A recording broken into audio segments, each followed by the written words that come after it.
Everyone, পুরে ভরা এই নাস্তাটি পানির ভাবে তৈরি করে নিন। বানিয়ে অনেক দিন খেতে পারবেন। এই নাস্তাটা সকাল বিকালে বাচ্চাদের টিফিনেও অনায়াসে বানিয়ে দিতে পারবেন। সস্তায় এই নাস্তাটা তৈরি করতে পারবেন। তো চলুন, তো এখানে আমি নিয়ে নিব এখন 1.5 কাপ ময়দা। আপনারা চাইলে এখানে আটা দিয়েও করতে পারেন, তবে ময়দাটা দিয়ে এই নাস্তাটা করলে বেশি ভালো হয়। তো ময়দার পরিমাণটা আপনারা বাড়িয়ে নিতে পারেন। তো এখানে আমি দিয়ে দিলাম টেস্ট অনুযায়ী লবণ আর 2 টেবিল চামচ রেগুলার রান্নার তেল। আর এখানে আমি অ্যাড করব ইস্ট। এই নাস্তাটা ইস্ট দেওয়া খুবই দরকার। তো এখানে আমি 1.5 কাপ ময়দায় আমি 2 টেবিল চামচ ইস্ট দিব। আর এই নাস্তাটা থাকবে গোপন টিপস, শেষে থাকবে, আপনারা ভিডিওটি স্কিপ করবেন না কিভাবে আপনারা এই নাস্তাটা রেখে দিতে পারবেন কয়েকদিনের জন্য, সেই টিপসটা থাকবে। তো এখানে আমি দিয়ে দিব পানি। তো পানিটা আমি নর্মাল পানি দিয়েছি, আপনারা চাইলে কুসুম গরম দুধও দিতে পারেন, কোনো অসুবিধা নেই। এই হেলদি নাস্তাটা সস্তায় আপনারা বানিয়ে নিতে পারবেন। তো এখন আমি অল্প অল্প করে পানি দিয়ে একটা সফট ডো তৈরি করে এটাকে আধা ঘন্টার জন্য রেখে দিব। অবশ্যই আধা ঘন্টা বা 1 ঘন্টার জন্য এই ডোটা রেখে দিবেন, তাহলে কিন্তু এই নাস্তাটা খুবই ভালো হবে। তো ডোটা কিন্তু আমার তৈরি করা শেষ, একদমই সফট একটা ডো। তো এটাকে আমি এখন ঢাকনা দিয়ে ঢেকে দিব। তো ঢাকনা দিয়ে ঢেকে আমি আধা ঘন্টার জন্য রেখে দেব। তো চলে যাব আমি এখানে পুর তৈরি করতে। তো দিয়ে দিলাম আমি প্যানে তেল। এখানে তেল বেশি দিব না, আমি এখানে অল্প তেল দিব। একটা তেজপাতা ছিঁড়ে দিয়েছি। তো দিয়ে দিলাম আমি এখানে পেঁয়াজের পরিমাণটা একটু বেশি দিবেন। আর এখানে কিন্তু আমি একটা পুর তৈরি করব চিকেন দিয়ে। আপনারা চাইলে আলু বা ডিম দিয়েও এই পুরটা তৈরি করতে পারেন। তো পেঁয়াজগুলো কিন্তু আমি বেশি ভাজবো না, হালকা করে ভেজে নেব। এই নাস্তাটা একটু পেঁয়াজের পরিমাণটা বেশি দিলে নাস্তাটা খেতে ভালো লাগে, মানে পুরটা।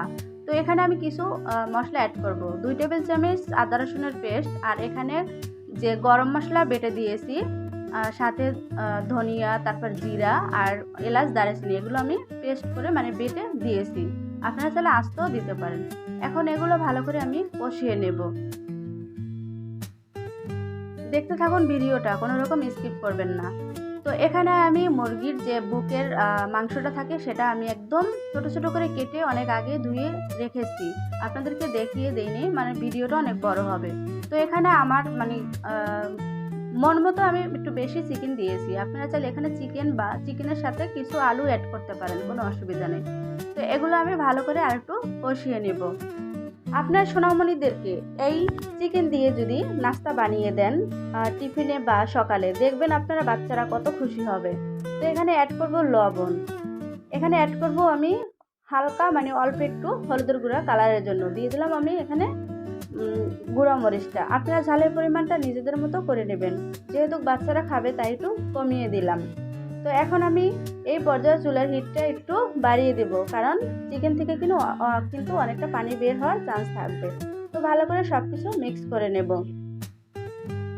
তো যারা এই পর্যন্ত ভিডিওটা দেখতে দেখতে লাইক দিতে ভুলে গেছেন, প্লিজ একটা লাইক দিয়ে ভিডিওটা কন্টিনিউ করবেন। আর যদি ভিডিওটা ভালো লাগে অবশ্যই বেশি বেশি শেয়ার করে দিবেন। তো এখানে আমি দিয়ে দেব 1 টেবিল চামচের মতো লেবু। লেবুটা দিলে চিকেনের যে একটা গন্ধ থাকে ওই গন্ধটা চলে যাবে। তো দিয়ে দিলাম আমি লেবুর রস।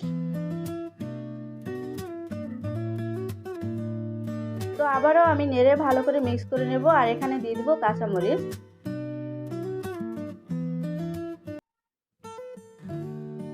দেশ এবং দেশের বাড়ি থেকে এই মুহূর্তে যারা ভিডিওটা দেখছেন তাদেরকে অনেক অনেক ধন্যবাদ। তো এখানে আমি কিছুটা পানি দিয়ে দিব অল্প, চিকেনটা সেদ্ধ হওয়ার জন্য, আর বেশি দিব না।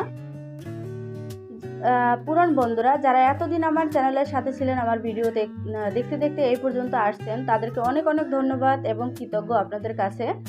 আর নতুন বন্ধুরা ভিডিওটা দেখছেন কিন্তু এখনও লাইক শেয়ার সাবস্ক্রাইব কিছু করেন নাই, প্লিজ সাবস্ক্রাইব করে বেল আইকনটা প্রেস করে দিবেন, তাহলে আমার ভিডিও ছাড়ার সাথে সাথে আপনাদের কাছে নোটিফিকেশন চলে যাবে আর আপনারা ভিডিও দেখতে পারবেন।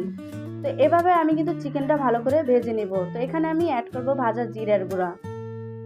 তো ভাজা জিরের গুঁড়ো দিয়েও আমি চিকেনটা সুন্দর করে একদম একটু যে ভিজে ভিজে থাকে, মানে একটু যেন রসালো রসালো টাইপের থাকে, এরকম করে চিকেনটা আমি ভেজে নেব, একটু জুসি জুসি টাইপের। তো দেখুন আমার চিকেনটা কিন্তু ভাজা হয়ে গেছে, এটা আমি সাইডে নামিয়ে নিব। তো ফিরে আসলাম আধা ঘন্টা পর। দেখুন একদম ডোটা কিন্তু ফুলে কতগুলো হয়েছে, মানে কি বলবো। এখন আমি এটাকে চেপে চেপে তারপরে এটার ভিতরে যে একটা বাতাস থাকে সেটা আমি বের করে নিব। আপনাদের মতো এত সুন্দর গুছিয়ে কথা বলতে পারি না, আমি ভয়েস দিতে গেলে খুব কষ্ট হয় আমার, কিছু মনে করবেন না প্লিজ। এখন আমি হাতে একটু তেল নিয়েছি, তেলটা নিয়ে আমি এখন মানে হাতে যেন না লেগে যায় এজন্য একটু তেল লাগিয়ে তারপরে ডোটা ছোট ছোট করে পিস করে নেব। তো আমার কথা যদি কোনো ভুল হয়ে থাকে প্লিজ সবাই একটু ক্ষমা দৃষ্টিতে দেখবেন। তো আমি এখান থেকে ডো নিয়ে এইরকম করে একটু মানে বাটির মতো করে নিয়েছি। এখানে আমি এখন দিয়ে দেবো চিকেনের পুরটা। এই নাস্তাটা আপনারা বাসায় তৈরি না করলে বুঝবেন না যে কতটা টেস্টফুল একটা নাস্তা, একদম কম বাজেটে। আমরা তো বাসায় দেখা যায় চিকেন থাকি, তো বাচ্চাদের যদি এভাবে বানিয়ে দিতে পারেন তো বাইরে থেকে আর কিনে খাওয়া লাগবে না, খুবই হেলদি একটা নাস্তা। তো এখন আমি এইভাবে করে তারপরে মুড়িয়ে দেব ভালো করে, যে না ছুটে যায় বা খুলে না যায়। যখন পানির ভাপটা দিব তখন অবশ্যই কিন্তু পানির ভাপটা দিয়ে এই নাস্তাটা তৈরি করতে পারবেন, তৈরি করতে হবে। তাহলে একটা বান যে আমরা বন রুটিটা খাই ওরকম মানে ওরকম কালার আসবে বা ওরকমই হবে। এভাবে করে আমি সবগুলো বানিয়ে নেব। দেখুন খুবই সহজভাবে তৈরি করে আপনাদেরকে দেখিয়ে দিলাম। এভাবে আরও একটা আপনাদেরকে দেখিয়ে দিলাম সহজ, আপনাদের বোঝার সুবিধার্থে। তো আমি একটু চিকেনটা একটু বেশি বেশিই দিলাম, আপনারা বুঝে শুনে আপনাদেরটা আপনারা দিয়ে নেবেন।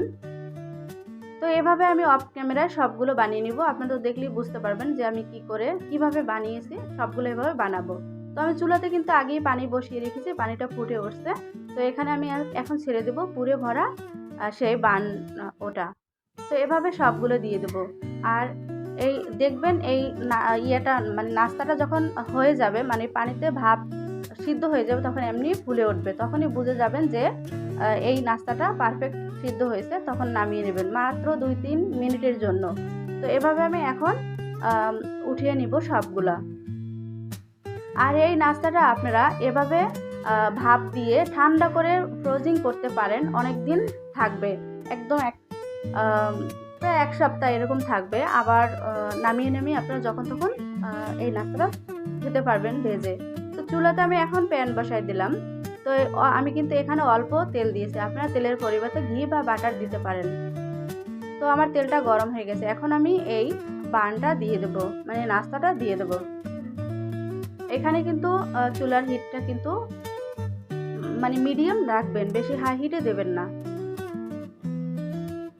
তো এভাবে আমি সবগুলা দিয়ে দেব। তো যারা আমার ভিডিওটা দেখছেন, যদি আপনাদের কাছে আমার ভিডিওটা ভালো লাগে বেশি বেশি একটু শেয়ার করে দিবেন, ফ্রেন্ডস অ্যান্ড মানে কাজিনদের সাথে এই ভিডিওটা বেশি বেশি একটু শেয়ার করে দিবেন, দেখার সুযোগ করে দিবেন তাদেরকে।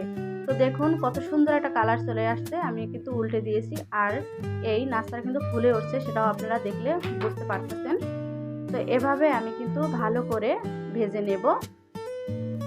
একটু ধৈর্য সহকারে ভাজার চেষ্টা করবেন যে ভিতরে কাঁচা না থাকে, আর তেলের পরিমাণটা একটু কমই রাখবেন কারণ এখানে বেশি তেলের প্রয়োজন নেই।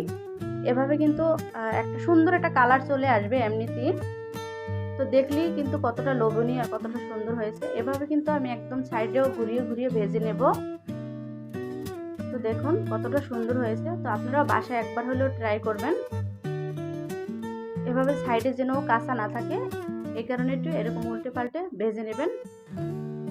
এখন আমি এগুলো তুলে নিব কারণ আমার রুটিটা একদম নাস্তাটা ভাজা শেষ। এখন সবগুলো আমি তুলে আপনাদেরকে সার্ভ করে দেখাবো কতটা লোভনীয় আর কতটা সুন্দর হয়েছে। আপনাদের কাছে রিকোয়েস্ট, আপনারা একবার হলে বাসায় এটা ট্রাই করবেন, দেখবেন অনেক প্রশংসা করবে সবাই আর রেসিপি জানতে চাবে। আর আমার চ্যানেলে আমি সবসময় সহজ রেসিপি দিয়ে থাকি, চাইলে ভিজিট করতে পারেন। তো আমার সবগুলো নাস্তা রেডি, দেখুন কতটা সুন্দর হয়েছে। এখন আমি উপর থেকে একটু ব্রাশের সাহায্যে ঘি দিয়ে নিব, দেখতে যে যেন সুন্দর লাগে একটু। তো সবাই ভালো থাকবেন, সুস্থ থাকবেন আর আমার চ্যানেলের পাশে থাকবেন আর বেশি বেশি শেয়ার করে দিবেন। দেখুন আমি ব্রাশের সাহায্যে কিন্তু একটু মানে ঘিটা একটু লাগিয়ে দিচ্ছি, ঘিটা একদম আমি একটু গলিয়ে নিয়েছি, তাই আপনাদেরকে দেখাতে পারছি না, প্লিজ বুঝে নেবেন। তো দেখুন কতটা লোভনীয় যেমন দেখতে সুন্দর, খেতেও কিন্তু অনেক অনেক মানে টেস্টফুল হয়েছে। তো দেখুন ভিতর থেকে কোনো কাঁচা নেই। তো সবাই ভালো থাকবেন, সুস্থ থাকবেন। দেখা হবে নতুন কোনো ভিডিও নিয়ে। আল্লাহ হাফেজ।